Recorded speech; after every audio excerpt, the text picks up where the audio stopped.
broadcasting live from Hostages Square in Tel Aviv, where it has been an emotional morning here as crowds have gathered on the square, watching and waiting to see the faces of the 3 men released today as part of the ceasefire deal between Israel and Hamas.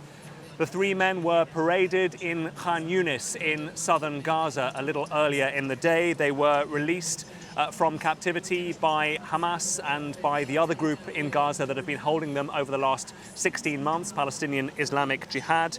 They are Yair Horn, 46-year-old, Sagi Dekel Chen, and Sasha Trufanov. They were paraded before being handed over to the Red Cross. The men, who had spent nearly 500 days in captivity, will undergo medical examination and meet family members.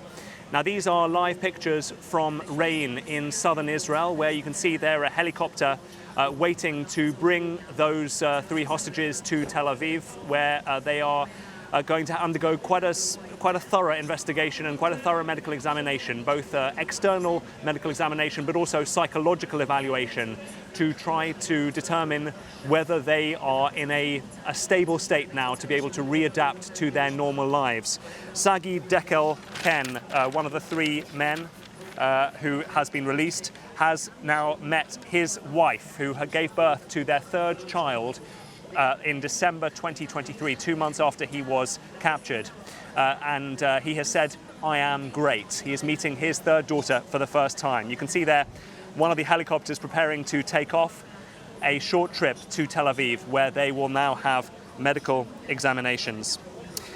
Now, these are also live pictures that are coming to us from Offa prison in the occupied West Bank, where 369 Palestinians are due to be released. Some of them already have been released, indeed, as part of this ceasefire deal.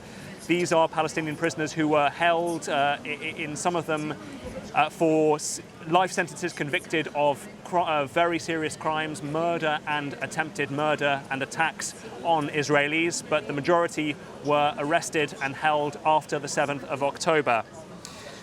The exchange was thrown into doubt earlier this week after Hamas said it would suspend the release, accusing Israel of violating the truths, something it denied. But Egyptian and Qatari mediators helped to stop the ceasefire deal collapsing.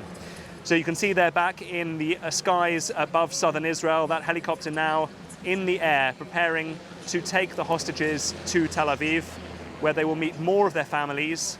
And as I say, they will have the medical checks and to spend a few more days in hospital. Well, a lot of relief then about the 3 men who have been released today, but there are still more than 70 hostages who are remaining in captivity in Gaza, and a lot of trepidation really from people here in Hostage Square over the fate of them. Among them is Nimrod Cohen, who is 20 years old. He is a soldier in the Israeli Defense Forces, and he was captured on the 7th of October. A little earlier, I spoke to his mother, Vicky Cohen, here on Hostages Square, and I asked her for her reaction to the releases today.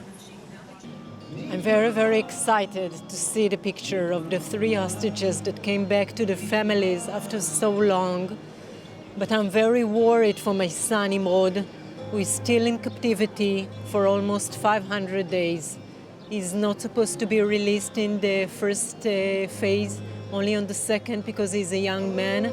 And I'm very worried for him. I don't know what his situation. I know he's alive, but I don't know if he's tortured, starved. And I want him back home. I want to hug him also, like the other families. Can I ask, sorry, this is a difficult question, but how do you know he's alive? We got a sign of life from one of the hostages who came back this phase, who was with him together from December till May. And he said he was okay, and we knew also from the video that Hamas released on that Saturday, the October 7th, that Nimrod was taken alive. He was not injured. But, you know, we don't know what his situation mentally and physically today. Just tell me about where he was taken from and what he was doing. Nimrod is a soldier. He was in his tank together with his team near the border when the Hamas terrorists came into Israel, and he was only trying to defend the border, asked the population, but he couldn't manage because there was a technical problem with the tank, and the mass of terrorists came to them, and they didn't have a chance. Vicky, what has the last 16 months been like for you and your family? Oh, it's a nightmare. We don't live, we don't sleep. There is uncertainty about everything, even about the deal, the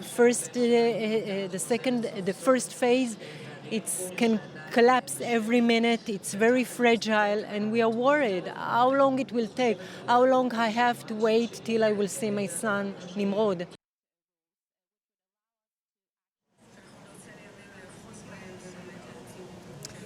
Vicky Cohen there, still waiting for news of her son Nimrod, who she hopes will be released in phase 2 of the ceasefire deal, if indeed we get to that point. Because as we were saying, there have been so many problems and so many doubts really raised over the last week over the very fate of the ceasefire deal. It seemed to be hanging by a thread after Hamas threatened to suspend the release of hostages, warning that Israel was, in its word, violating the terms of the deal. And then Israel warned that if the releases did not happen today, that the war in Gaza would resume. It was left to regional mediators to try to bring it back on track. Egyptians and Qataris managed to do so, and for now it is holding. But there are big questions over whether the ceasefire deal can still survive and can be viable in the longer term.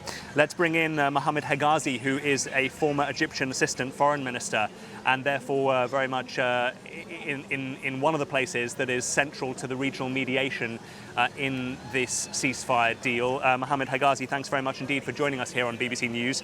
How would you assess the chances of the negotiations progressing now and in terms of moving towards a second phase of the ceasefire deal, and whether this deal can actually last going forward? Well, if the two parties adhere to their commitment, then we have no problem. It's almost 2 weeks now that the Israelis did not send their delegation to start negotiating the second phase. So the delay of the release, and the second phase, by the way, is the most important to the release of the largest number of the Israeli prisoners. So this delay is unjustified. The continuation of breaching the items and articles of the peace deal or the ceasefire brought us to a standstill, a situation where the mediators have played over the past 5 days an extremely important dealings between the two parties, and successfully we saw the results today. Palestinians are so happy, so is the Israelis. And I'm sure that if the Israeli government move fast and open up a serious negotiation with the true negotiators, then I can tell you that we trust that this very important deal will last. And this is, I think, the chance, not through war, no through resuming hostilities, but it's to stick to a very important deal that we, Americans and Qataris, have spent with the Israelis and Palestinians a great deal of efforts over 15 months of negotiations. So time has come that everybody realized that this deal is the only peace deal on the table. The alternative is destructive to the prisoners, is destructive to Gaza's future and to the stability in the Middle East. I think the rationale here is that the two mediators are not enough.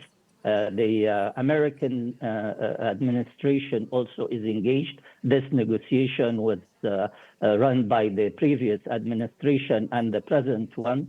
Ambassador Witkoff is in the region, and I'm sure that he plays a very constructive role to bring the parties together. It's up to the Israelis now to answer to the family and bleed of the people gathering next to you. Let me ask you, Mohammed Hegazi, sorry to interrupt because we are running against the clock as ever. As we were talking to you, we're watching live pictures from the occupied West Bank of families waiting for the release of Palestinians from the jails there, from the Israeli jails there.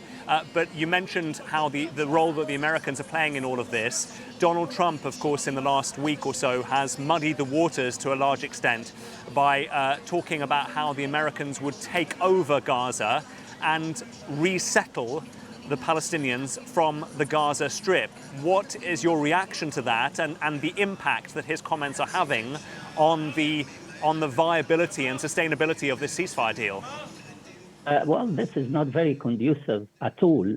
You have seen the condemnation of such declarations all over from Europe, from your own country, here in the Middle East. The two parties need to sustain the current peace deal, which has been also conducted by Egypt, Qatar, and the United States with the full consent of the present government. We have to ask them to stand accountable to their commitment. Otherwise, such declarations is not helpful at all. Can I ask about whether the Egyptians are indeed coming up with an alternative? Because Donald Trump and the White House, trying to sort of calm things slightly after those comments in the last few days, have said, well, if others have a viable alternative, now is the time to come up with it. So is Egypt going to propose an alternative for Gaza's rebuilding? Indeed, we will submit the plan to the Arab 5-member summit in Saudi Arabia, in Riyadh, with Qatari and United Arab Emirates, Saudi Arabia, Palestinians, and Bahrain being the president of the current session of the Arab League. And then we will submit it again to full endorsement in the Arab Summit on the 27th of February. After that, we will bring to the attention of all the parties and the United States to represent a roadmap to the well-being of the whole region, not only to Israel and Palestinians, but a stability that we've been all looking for. I think the Egyptian plan is a great hope that needs support from all parties.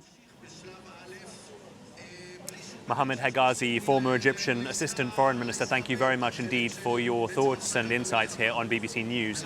Well, a reminder that as part of the ceasefire deal, Gazans are replacing to what remains of their homes, many of them now just in rubble in northern Gaza. And also the ceasefire deal should be seeing a surge of aid getting into Gaza. And while quite a lot of supplies and vital humanitarian aid has been getting in, one of the disputes between Hamas and Israel has been over the provision of mobile homes and caravans that are stacked up at the Egyptian border with Gaza. And in Gaza, they desperately need those to go into the territory in order to provide shelter for displaced Gazans. But Hamas has accused Israel of holding them up. We wait to see whether or not they will get into the territory. But of course, the humanitarian situation on the ground remains very, very, very bad after 16 months of this war. Steve Cutts is CEO of Medical Aid for Palestinians, and he outlined some of the vital needs that there are on the ground in Gaza. Some aid is getting in, and I think that has to be welcomed. And of course, we're incredibly pleased that the ceasefire plan is now back on course. The temporary ceasefire does need to become a permanent ceasefire, but so much is needed. I mean, this isn't the end of the risk to the Palestinians in Gaza. They are suffering from lack of medical treatment. They need shelters, and shelters haven't been getting through to the extent needed. There are food shortages and obviously clean drinkable water. So it's a massive challenge ahead, and we would call the opening up of all routes into Gaza and the absolutely unfettered access of humanitarian assistance at this stage.